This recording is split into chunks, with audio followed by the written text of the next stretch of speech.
The last few months have seen expletives ringing from large sections of the Democratic bench. In a New York Magazine profile this month, Senator Kirsten Gillibrand, DNY, included 1 fuck, 2 fucking, s, 1 bullshit, 1 pissed off, 1 they suck. And what the hell is going on? DNC Chairman Tom Perez has awkwardly but assuredly brought profanity into his stump speeches, saying at a January DNC Future Forum, "If you don't have the trust of the community, then you ain't got shit." And telling a New Jersey Working Families Alliance event in March that Republicans don't give a shit about people, kicking off an 8-state come together and fight back speaking tour alongside Senator Bernie Sanders in Portland, Maine last week. Perez turned to the president's spending proposals minus they call it a skinny budget. I call it a shitty budget. By Thursday, the shop at Democrats.org was selling Democrats Give a SHT About People shirts. Profanities caught on among the more junior ranks too. Connecticut Senator Chris Murphy began a healthcare-related tweet storm in February by saying, "Let me count the ways that the leaked GOPACA repeal plan will totally, completely, monumentally screw you." Virginia governor candidate Tom Perriello's healthcare take started similarly. Republicans.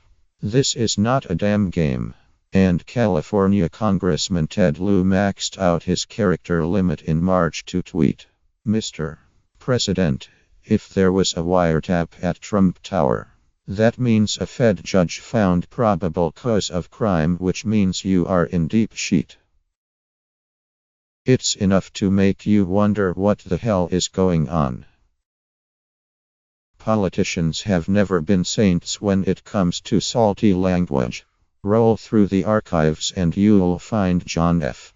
Kennedy chewing out an Air Force general over a Washington Post story, and Lyndon Johnson giving his tailor graphic instructions on how to ensure the breathability of his pants.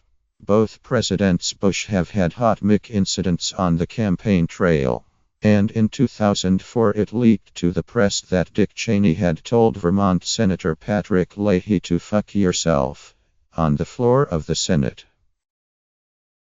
But these exchanges were supposed to be private, or at least weren't meant for immediate press write-ups.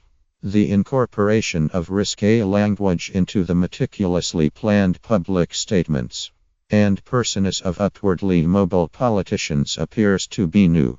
And in a time marked by Trumpian combativeness and a decades-long coarsening of language, it might be a political asset. Over the course of the 1970s, a political scientist named Richard Fenno accompanied 17 congressmen on dozens of trips back to their home districts to study how they view and interact with their constituents.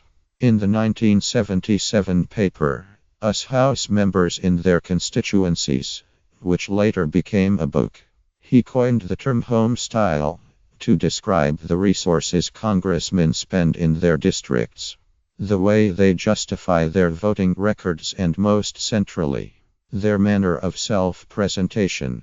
The congressman Fenno interviewed told him getting re-elected was a matter of earning trust, and earning trust was a matter of demonstrating qualification, identification, geographically, culturally and otherwise, and empathy. House member politicians believe that a great deal of their support is won by the kind of individual self they present to their constituents, a presentation which, more than most other people, they consciously try to manipulate, Fenno wrote. Contextually and verbally, the politician gives them the impression that, "I am one of you." When the Washington Post asked Perez about his cursing, he mentally connected it to his hometown and its reputation for straight talk. "I grew up in Buffalo. We're a blunt community. We tell it like it is." Research in linguistics.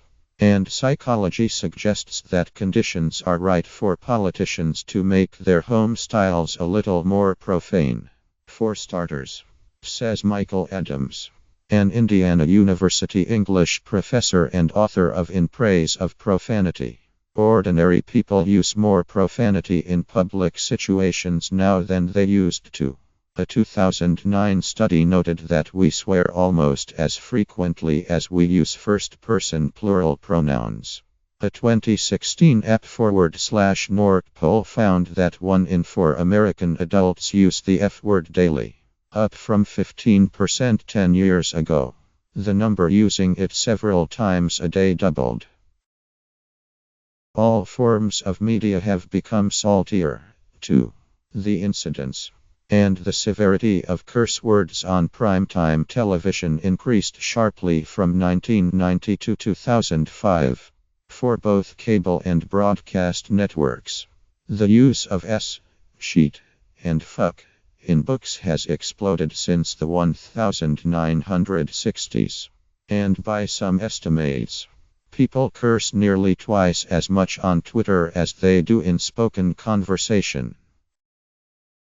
The result, says Mickey Edwards, a retired 8-term congressman from Oklahoma and a board member for the National Institute for Civil Discourse, is a change in what people are willing to say in public and what others are willing to hear in public.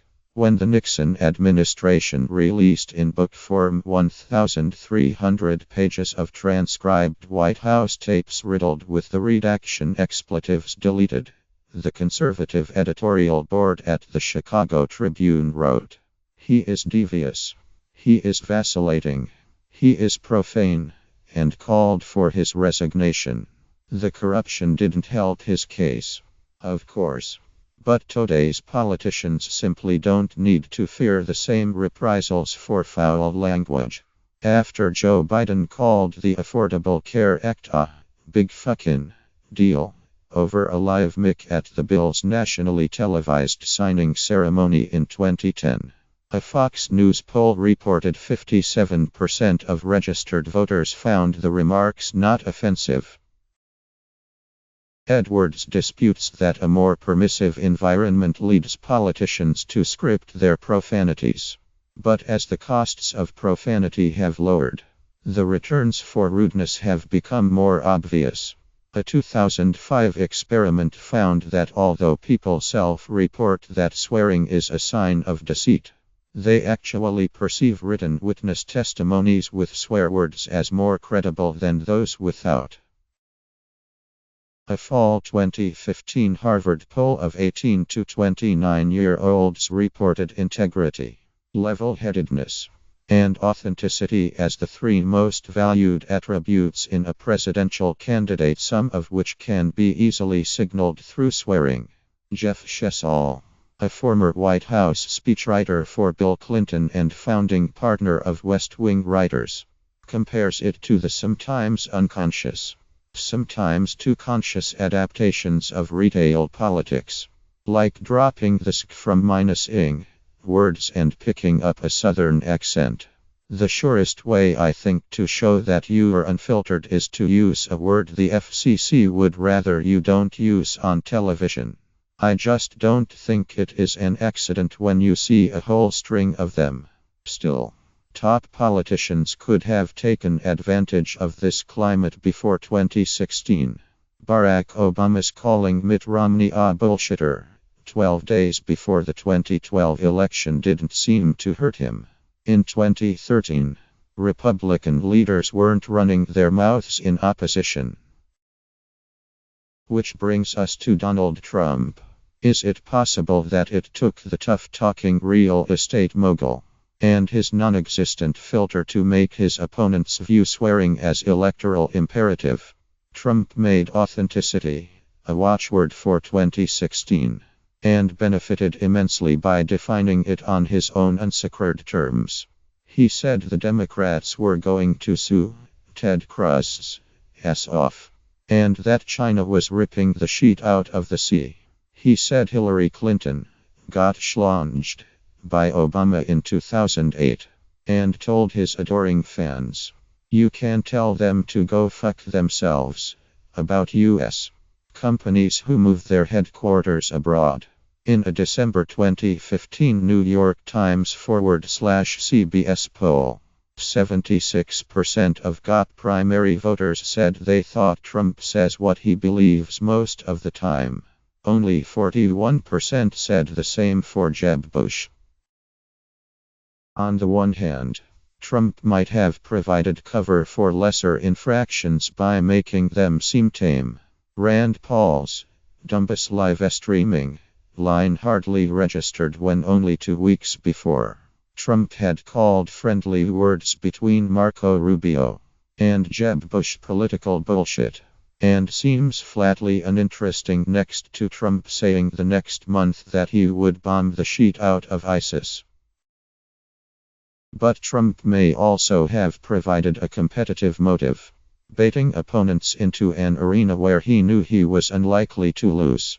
Nobody could really match Trump in terms of his breathtaking willingness to say anything and be rewarded for it, Chesal says. Still, some tried. In a last-ditch earned media offensive 2 weeks before the Florida primary, Rubio began joking about the size of Trump's hands and what it might imply. It was the only week of the race where he received more television coverage than Trump. It was not enough to save his campaign. Timothy J., a psychology professor and author of 6 books on profanity, says cursing can also assert power. Any woman lawyer would tell you, he says. If you are gonna compete in the arena with the big boys, you gotta act and talk like the big boys. Gillibrand, a lawyer, seems to agree, telling The Hill in 2014, "I do sometimes use colorful language at work, which for whatever reason, seems to express it better. But there are thresholds of acceptability for swearing." And both Jay and Adams independently said they are more restrictive on women. For example, piss off would have been a less stilted thing for Hillary Clinton to tweet at Trump than delete your account. But broaching that level of profanity might not have been a live option for the first female presidential nominee. Trump's brashness, Adams says, shifted the basis of authenticity to where she couldn't go. But Adams also says that by starting outside of the confines of a presidential campaign, Gillibrand can begin building the acceptability of women participating in swearing, and thinks in the long term it helps both herself and other female candidates. Some of that notion that women aren't tough enough, strong enough to be commander-in-chief or whatever, that's gonna erode a little bit when they're as salty as the generals. In short, if Gillibrand really is considering a presidential run, it makes sense to pick a cosmopolitan magazine in her home state 3 years before the Iowa caucus and start dropping bombs. Whether we should welcome another toughness minus and authenticity-centered campaign season is another question. The notion that you must shoot from the hip in order to appear honest or likable seems lacking. But Chesal says in the short term it has a foothold. The idea that you can think about your words, choose them carefully, and nonetheless say something that is true and authentic is not generally trusted right now. Plus, when the Democratic Party is out of power and social commentary puts a premium on evisceration, introducing profanity messaging makes a certain amount of political sense. Unless and until the shock wears off, dirty words from an elected official's mouth assure headlines and some degree of internet virality. The kind that might reach a younger demographic with a spotty history of getting to the polls in off years.